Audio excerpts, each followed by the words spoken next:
Good evening and congratulations, graduates, to infinity and beyond. My name is Beth Tauke, and I'm a faculty member who very much enjoys serving our students. Tonight it is my honor to introduce you to our new dean, Professor Robert G. Shibley. And what does the G stand for? Good, great, gracious. If you have children in your life, you're probably familiar with Bob the Builder. For those of you who don't know him, here's a brief background. Bob the Builder is a popular animated children's television character. In each episode, Bob and his game help with renovations, construction, sustainable solutions, and community service projects.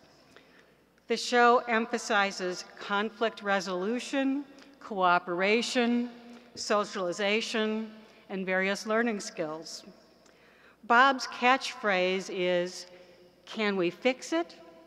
To which the other characters respond with, "Yes, we can."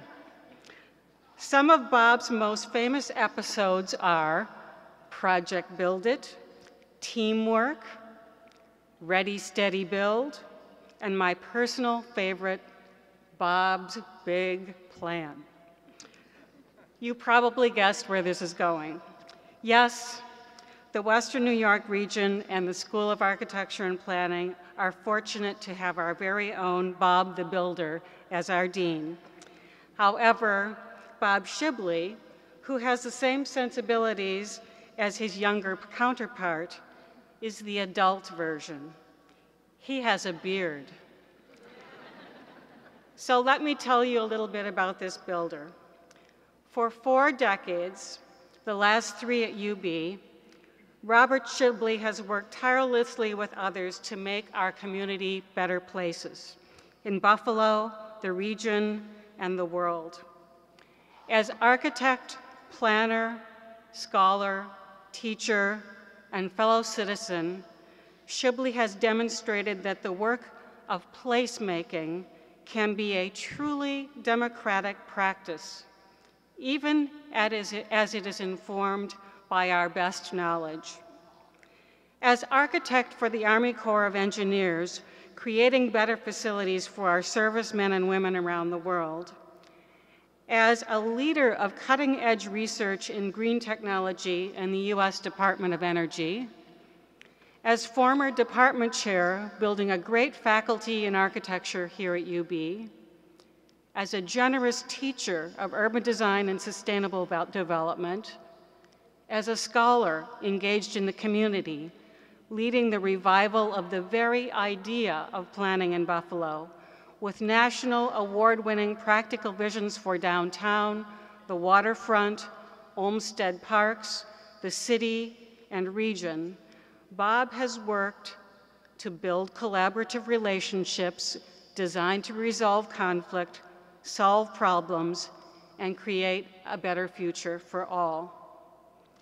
Bob's central insight that architecture, urban design, and planning are best understood as matters of dialogue between the expert knowledge of professionals and the local knowledge of the inhabitants of places has been the unifying theme in his research, documented now in 11 books, including the seminal Placemaking, the Art and Practice of Building Communities, with his partner, his wonderful partner, I might add, Linda Schneekloth, the essential time-saver standards for urban design, and an insightful series of case study analyses from the Rudy Bruner Award for Urban Excellence, which he also co-created.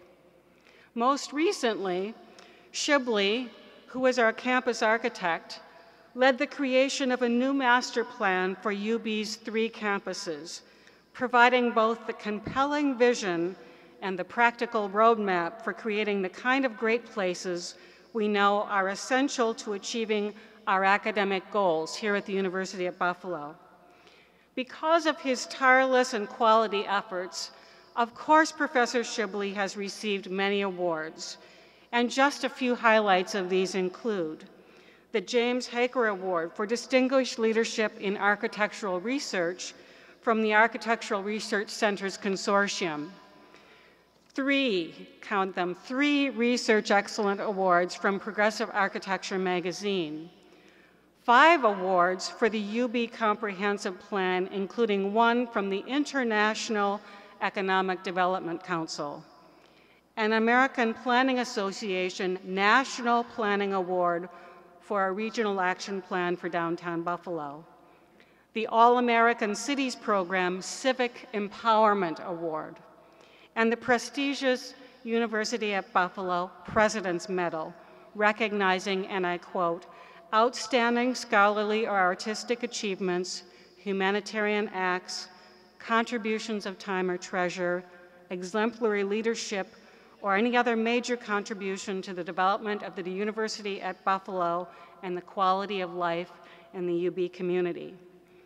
Last month, Bob was given the Catholic University of America Distinguished Alumnus Lifetime Achievement Award, and just yesterday, he was honored as a Fellow of the American Institute of Architects at a ceremony at the AIA convention in New Orleans.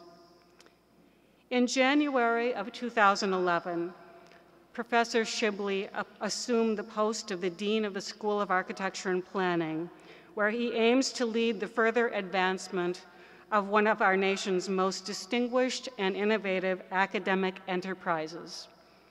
Already he has started the process of building here at the school. With the help of his team, we now have 2 new academic programs, a Master of Science degree in Architecture and a PhD program in Urban and Regional Planning. He is overseeing the $50 million renovation, which was started by our former dean, of our two buildings, Hayes and Crosby Halls, both of which will now meet LEED Platinum standards, and he is building new relationships on campus, in the community, and with the professions. All of us here in the School of Architecture and Planning are eager to join Bob in continuing to build architecture and planning programs that improve the quality of life for all of us. Please join me in a warm round of applause to welcome our new dean, Robert Bob the Builder Shibley.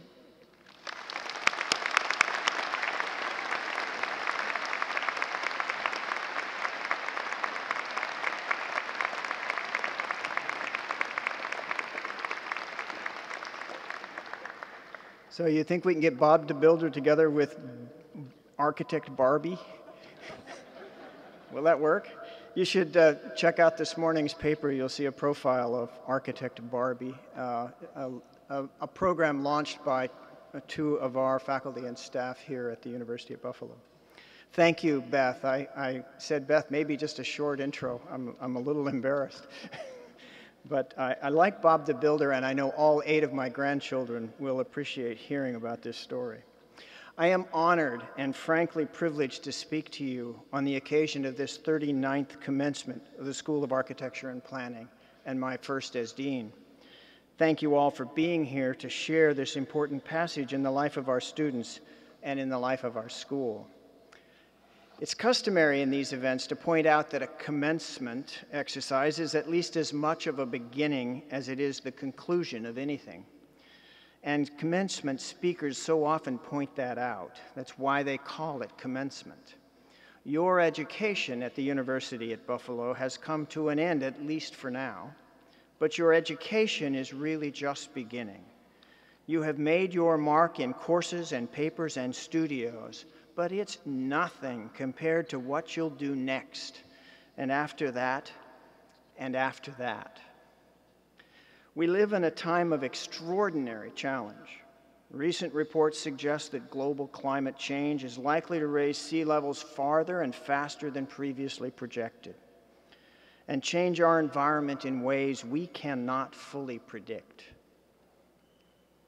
Global population, once estimated to level off at about 9 billion people, is now forecast to top 10 billion and keep going.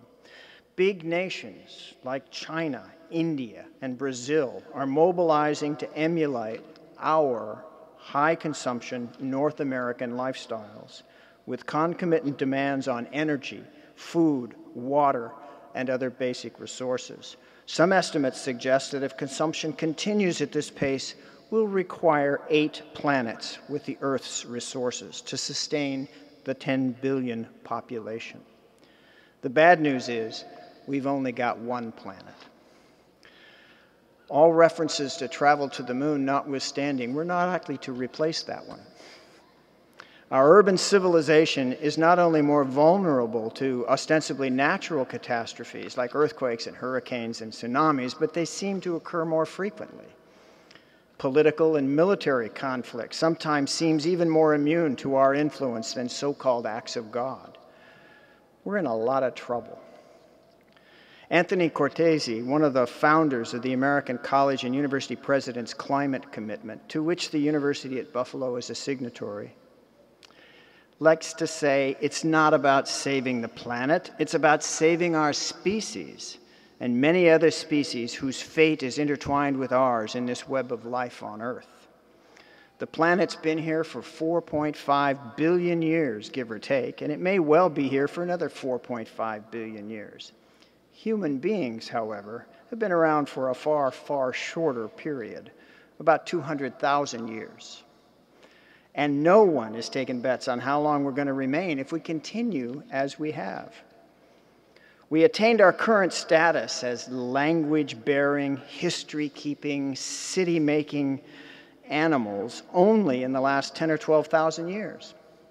And as Cortese further points out, our advance as a species was made possible in part by an unusual period of climatic stability and temperance. At the present moment, we seem to be doing everything in our power to disrupt that stability. At the same time, we stress planetary life-supporting resources to the limit. We are fouling our nest. The New York Times columnist Thomas L. Friedman, just 2 days ago at the American Institute of Architects National Convention in New Orleans, warned that Americans need to change their values and embrace a green global ecology to ward off a truly cataclysmic future.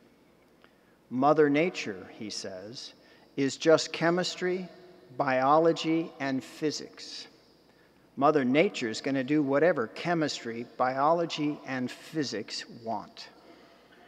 Evoking a baseball metaphor my grandsons would like, Friedman says Mother Nature always bats last and bats 1,000. The Latin name for our species that we would save if we could is Homo sapiens. The words translate in English in a gendered-biased way as wise man or knowing man.